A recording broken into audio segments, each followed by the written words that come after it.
ఓం నమః శివాయ. ఓం నమో నారాయణాయ. కర్మ నివారణ నరదృష్టి నివారణ కాళభైరవాయ నమో నమః. హరి ఓం. ఓం కాళకాలాయ విద్మహే కాళాతీతాయ ధీమహి తన్నో నరదృష్టి నివారణ కాళభైరవ ప్రచోదయాత్. హరి ఓం.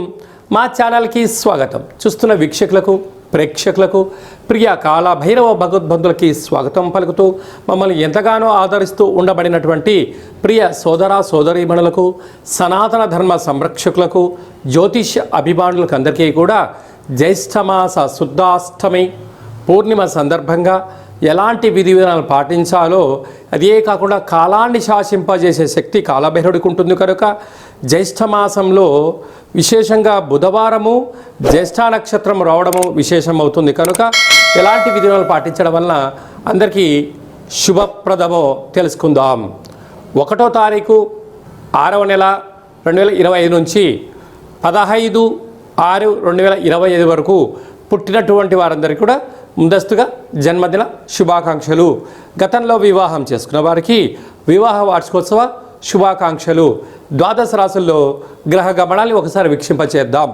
మేషరాశిలో శుక్ర భగవానుడు, వృషభ రాశిలో బుధాదిత్య రాజయోగము, రవి బుధ సంచార స్థితి, మిథున రాశిలో దేవగురు బృహస్పతి సంచార స్థితి, కన్యరాశిలో కుజ భగవానుడు నీచభంగ రాజ సంచార స్థితి, 18 సంవత్సరం తర్వాత సింహరాశిలో కేతు భగవానుడు, అలాగనే కుంభరాశిలో రాహు భగవానుడు, మీనరాశిలో శని భగవానుడు సంచార స్థితితో ప్రారంభమవుతుంది. అలాగనే 7వ తారీఖున కుజ భగవానుడు కర్కాటకంలో నుంచి సింహరాశిలోకి మార్పు కలుగుతుంది కనుక ఈ విధమైనటువంటి పరిస్థితులు ఉన్నాయని చెప్పి కూడా గమనించాలి. మేషరాశి వారికి ఈ యొక్క జ్యేష్ఠ మాసంలో విశేషమైన గ్రహ ఫలితాలు చాలా అనుకూలంగా ఉన్నాయని కూడా చెప్పవచ్చు. అంటే ఒకవైపు ఏలనాటి శని సంచార స్థితి జరుగుతూ ఉండినను, ఒకవైపు అర్ధాశ్రమ కుజుడు సంచార స్థితి ఉండినను ఒక రకమైన యోగదాయంగా భావించవచ్చు. మేషరాశిలో ఏ నక్షత్రాలు వస్తాయనగా అశ్విని నక్షత్రంలోని 4 పాదాలు, భరణి నక్షత్రంలోని 4 పాదాలు, కృతికా నక్షత్రంలో 1 పాదం కలిపితే మేషరాశి. రాశిలోనే శుక్ర భగవానుడు సంచారం చేయడం వలన నూతన వస్త్రాలు, బంగారు ఆభరణాలు, ఇల్లు, ఇంటి స్థలాలు, షేర్లు, క్రయ విక్రయాలు స్వల్పమైనటువంటి ఆధిక్యతగా అంటే విజయాన్ని సాధించే వైపు మీరు ప్రయాణం చేసే అవకాశాలు ఉన్నాయి. 2వ స్థానంలో బుధాదిత్య రాజయోగం, రవి బుధులు కలిసి ఉండడం వల్ల ప్రభుత్వ ఉద్యోగం ప్రయత్నం చేసేవారికి చాలా ఇది శుభతరుణంగా భావించగలగాలి. అలాగనే ఉద్యోగం చేసేవారికి ప్రమోషను, ట్రాన్స్ఫర్సు, రాజ సన్మానాలు, గజ సన్మానాలు మేషరాశి వారి సొంతం కాబోతున్నాయి. తృతీయంలో గురు సంచార స్థితి ఉండడం వలన మీ కులదేవతల యొక్క పూజలు, మీ గ్రామ దేవతల యొక్క ఆశీస్సులు, తల్లిదండ్రుల యొక్క ఆశీస్సులు మీరు ఎప్పుడైతే స్వీకరించగలరో అన్నింటా విజయం మేషరాశి వారి సొంతం. ఈ యొక్క అర్ధాశ్రమ కుజ సంచార స్థితి ఉన్నప్పుడు వీలైనంత వరకు పై అధికారులతో కానీ, సహ ఉద్యోగస్తులతో కానీ, కింది స్థాయి ఉద్యోగస్తులతో కానీ మీరు ప్రయాణం చేసేటప్పుడు కానీ, ఏదైనా ఫోన్ మాట్లాడేటప్పుడు కానీ ఆవేశానికి దూరంగా ఉండగలిగితే ఇక మీకు మించిన అదృష్టవంతులు ఎవరు లేరు అని చెప్పి మీరు గమనించగలగాలి. లేకపోతే ఎందుకనగా కర్కాటక జలరాశి అవ్వడం వలన రోడ్డు మీద పోయే సమస్యలు మీ పీకల మీద తెచ్చుకోవడం, కొద్దిపాటి జల వాయువుకు సంబంధించినటువంటి గండాలు పొంచి ఉన్నాయి, తస్మాత్ జాగ్రత్త. అలాగనే పంచమ స్థానంలో కేతు సంచార స్థితి ఉండడం వలన నూతనంగా వివాహమైన వారికి సంతాన యోగం, వివాహ ప్రయత్నాలు చేసేవారికి యోగదాయకం, పిల్లల యొక్క చదువులు, పిల్లల యొక్క అభివృద్ధి, పిల్లల యొక్క స్థితిగతుల్లో ఎప్పుడు కూడా మంచి మార్పుకు మీరు ప్రయత్నం చేస్తూ ఉంటారు. పిల్లలతో మీ యొక్క సఖ్యత, ఆ యొక్క పిల్లలు కూడా మీతో మంచి స్నేహభావంగా ఉండడం వలన పిల్లలు ఉన్నత కెరియర్కు మీరు చేసే ప్రతి పనిలో మేషరాశి వారు విజయం సాధిస్తారు అని చెప్పి కూడా గమనించాలి. ఇంకొక అద్భుతం ఏమిటనగా ఏకాదశంలో రాహు చాలా యోగదాయకం.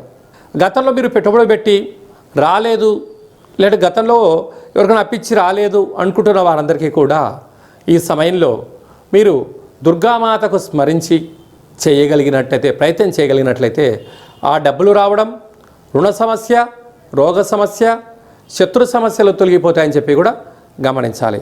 అలాగనే వ్యయంలో శని భగవానుడు ఉండడం, ఏలనాటి శని ప్రారబ్ధ సంచార స్థితిలో ఉన్నప్పుడు వీలైనంత వరకు ప్రతిరోజు కూడా మీరు స్నానం చేయగానే ఒక సూర్య నమస్కారం, భోజనం తినేటువంటి కాల సమయంలో అంటే ఉదయం కానీ మధ్యాహ్నం కానీ పశుపక్షాదులకు దానం చేయడం వలన మీకు ఉండబడినటువంటి స్ట్రెస్సు, ఒత్తిడి, ఆపద, ప్రమాదాలు నివారించబడి మీరు అనుకున్న విజయము మేషరాశి వారి సొంతమైతే అని చెప్పి గమనించాలి. వీలైనంత వరకు మేషరాశి వారు శనివారం పూట ఎరుపు వస్త్రాలు ధరింప చేయొద్దు. ఆదివారం, మంగళవారం పూట నలుపు వస్త్రాలు ధరింప చేయకుండా ఈ స్వల్పమైనటువంటి జాగ్రత్తలు తీసుకోగలిగితే మేషరాశి వారికి అన్న అదృష్టవంతులు ఎవరు లేరు అని చెప్పి గమనించాలి. వీలైతే ప్రతిరోజు తెల్లటి నువ్వులతో కూడుకున్న పదార్థాన్ని అంటే వాటిని తినడం వలన, వాటిని దానం చేయడం వలన మేషరాశి వారికి శరీరంలో రోగ నిరోధక శక్తి పెరిగి వారు అనుకుంటున్న విజయం మేషరాశి వారి సొంతమవుతుంది. అదే సాఫ్ట్వేర్ ఉద్యోగస్తులు, హార్డ్వేర్ ఉద్యోగస్తులు, వ్యవసాయ సోదరీమణులు, గృహ భవన నిర్మాణ కార్యక్రమం ఆచరింపజేసేవారు, స్వయంవృత్తులు, సేవా రంగాల వారికి ప్రభుత్వం యొక్క సహకారాలు అంటే ప్రభుత్వం నుంచి మీకు వచ్చేటువంటి ఆదాయ వనరులు యోగించే పరిస్థితి ఉంటుంది. ప్రధానంగా సెన్సెక్స్ బిజినెస్ చేసేటువంటి వారందరికీ కూడా కొన్ని జాగ్రత్తలు అవసరమని గమనించగలగాలి. దయచేసి ఇలాంటి కాల సమయంలో అప్పులు ఇవ్వద్దు, అప్పులు తీసుకోవద్దు. అష్టమి పూర్ణిమ తిథి యందున నీటికి దూరంగా ఉండండి, నీటి ప్రయాణాలకు దూరంగా ఉండండి. ఎందుకనగా మనకి ఇప్పుడు వర్షాకాలం ప్రారంభమవుతుంది కనుక చంద్రుడు భూమికి దగ్గర అవడం వలన ఈ నీళ్లు ఆకర్షించడం వలన కొన్ని సుడిగుండాలని కొన్ని ఈ యొక్క జల ప్రమాదాలు పొంచి ఉండే అవకాశాలు ఉన్నాయి. కనుక వీటన్నిటినీ దృష్టిలో పెట్టుకొని వీలైనంత వరకు వర్షంలో తడవడం కానీ, నీటిలో దూకడాలు కానీ, స్విమ్మింగ్ పూల్స్కు మీరు కానీ మీ పిల్లలకు దూరంగా ఉంచడం మీకు శ్రీరామ రక్షగా భావించగలగాలి అని చెప్పి కూడా మీరు గుర్తుపెట్టుకోవాలి. మేషరాశి వారు వీలైనంత వరకు ప్రతి ఆదివారం పూట సూర్య నమస్కారం, సూర్యాసనాలు, ప్రతి శనివారం పూట గోమాత ప్రదక్షిణం, గోవుకు ఆహారాన్ని ఏర్పాటు చేయడం, కుదరలేదు స్వామివారి యొక్క దేవాలయాన్ని అంటే శివాలయాన్ని దర్శించడం, వెంకటేశ్వర స్వామివారికి సోమవారం పూట తులసిమాలను సమర్పించడం, అలాగనే శనివారం పూట శివాలయంలో బిల్వదళాన్ని మహాదేవుడికి సమర్పించడం వలన సకల రుణ సమస్యలు, రోగ సమస్యలు, శత్రు సమస్యలు, ఆరోగ్య సమస్యలు, కోర్టు సమస్యలు, అలాగే పోలీస్ స్టేషన్లో సంబంధించినటువంటి అనేక రకాలైనటువంటి ఈతి బాధలన్నీ కూడా తొలగిపోతాయని చెప్పి కూడా మేషరాశి వారు గమనించగలగాలి. ఎందుకనగా వ్యయంలో శని భగవానుడు ఉన్నాడు, ఏలనాడు శని ప్రారంభంలో ఉన్నాడు కనుక ఇలాంటి కాల సమయంలో తెలిసి కానీ తెలియక కానీ దయచేసి తప్పులు చేయొద్దు, అప్పులు ఇవ్వద్దు, అప్పులు తెచ్చుకోవద్దు. వీలైనంతవరకు మౌనం, ధ్యానం, ఏకాగ్రత, ఆరోగ్యాన్ని కాపాడుకోవడం, వాతావరణానికి అనుకూలమైన ఆహారాన్ని భుజించడం వలన సకలమైన యోగము మేషరాశి వారి సొంతం చేసుకునే ప్రయత్నం ఉంటుంది. లేకపోతే మీ దగ్గర ఉండబడినటువంటి ధనము అనారోగ్యమని, ప్రమాదాలని, హాస్పిటల్కు వెళ్ళిపోయే పరిస్థితి చాలా అధికంగా కనపడుతుంది. కనుక ఇలాంటి కాల సమయంలో ఆరోగ్యమే మహాభాగ్యము అని చెప్పి గమనించగలగాలి. కనుక మేషరాశి వారికి సర్వత్రా ఆ శని భగవానుడి యొక్క ఆశీస్సులు ప్రసాదించి సకలమైన మౌనాన్ని, ధ్యానాన్ని, జ్ఞానాన్ని ప్రసాదించాలని మనం కూడా కోరుకుందాం.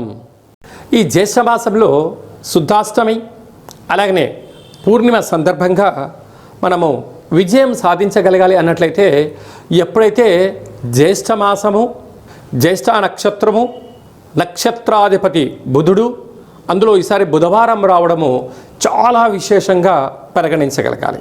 ఇలాంటి కాల సమయంలో బుధవారం పూట అనగా పూర్ణిమ రోజున మనము ఉదయాన్నే లేచి ఇంటినల్లా శుద్ధి పెట్టుకొని పెసరలు కానీ పెసరపప్పును కానీ భగవంతుడికి విష్ణుమూర్తికి నైవేద్యంగా పెట్టి 10 మందికి పంచడం వలన మంచి బుద్ధి, మంచి జ్ఞానము, మంచి వ్యాపార అభివృద్ధి కలుగుతుంది.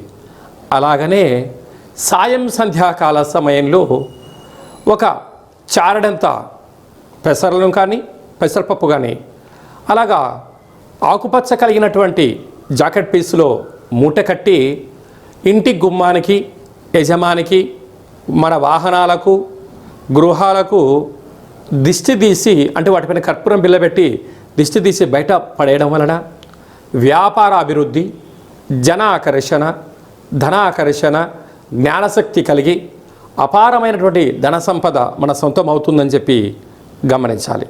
అలాగనే ఇక్కడ విశేషంగా జ్యేష్ఠమాసంలో మనకు అలాగనే వేసవి తగ్గి వర్షాకాలంలోకి మనం ప్రారంభం అవుతుంటాం.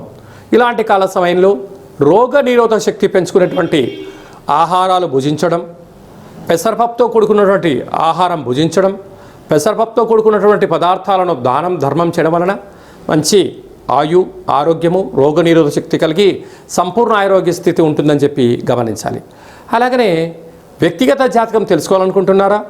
మీరు పుట్టినటువంటి తేదీ, నెల, సంవత్సరం, పుట్టిన సమయము, మీ పేరు రాసి వాట్సాప్లో మీరు పంపించగలిగినట్లయితే 100 సంవత్సరముల జాతకాన్ని సవివరంగా సంపూర్ణంగా వ్రాసి మీకు అందజేయడం జరుగుతుంది. మీకు పుట్టినప్పుడు గ్రహ గమనాలు ఎలా ఉన్నాయి, ప్రస్తుతం ఎలా ఉంటున్నాయి, రాబోయే కాలంలో ఎలా ఉండబోతున్నాయో వివరించడం కూడా జరుగుతుంది. అలాగే చాలామందికి డేటా బర్తులు లేనటువంటి వారికి మీ పేరు యొక్క మొదటి అక్షరాన్ని అనుసరిస్తూ రాశి యొక్క స్థితిగతులను తెలియచేస్తూ రమణ శాస్త్రం ద్వారా అనగా గవళ ద్వారా కాళభైరవ ఉపాసన చేత భూత, భవిష్యత్, వర్తమానాన్ని తెలియజేయడం జరుగుతుంది.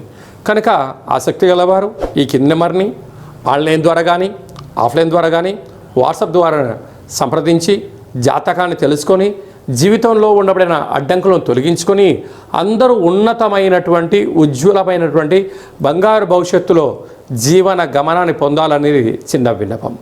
అలాగే ఇంకనూ మనం సాధించగలగాలి అన్నట్లయితే ఈ యొక్క పాత్ర కంచు పాత్ర అంటారు. మన పెద్దవారు చెప్తుంటారు, కంచు మోగినట్టు కనకంబు మోగదు గదరా సుమతి అని చెప్తుంటారు. ఈ యొక్క పాత్రను మనం ఇంట్లో పెట్టుకొని ఉదయం పూజ చేసిన తర్వాత, సూర్య నమస్కారం చేసుకున్న తర్వాత ఇలా ఒక్కసారి శబ్దం చేస్తే ఓంకార శబ్దం రావడం జరుగుతుంది.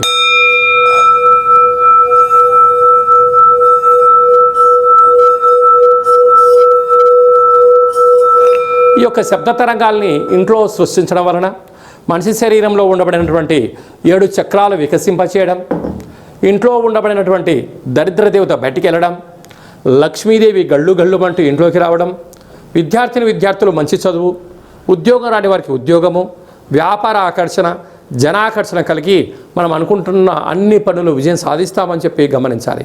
ఈ అక్షయ పాత్రతో పాటు ఒక కాలభైరవ స్వామి యొక్క పూజ, 20 రకాల వస్తువులతో దిష్టి తీయించడం, శాకాంబరి అనగా కూరగాయలతో దిష్టి తీయించి వేయడం వలన మీకు అపారమైనటువంటి ఆయురారోగ్యాలు కలుగుతాయని చెప్పి గమనించాలి.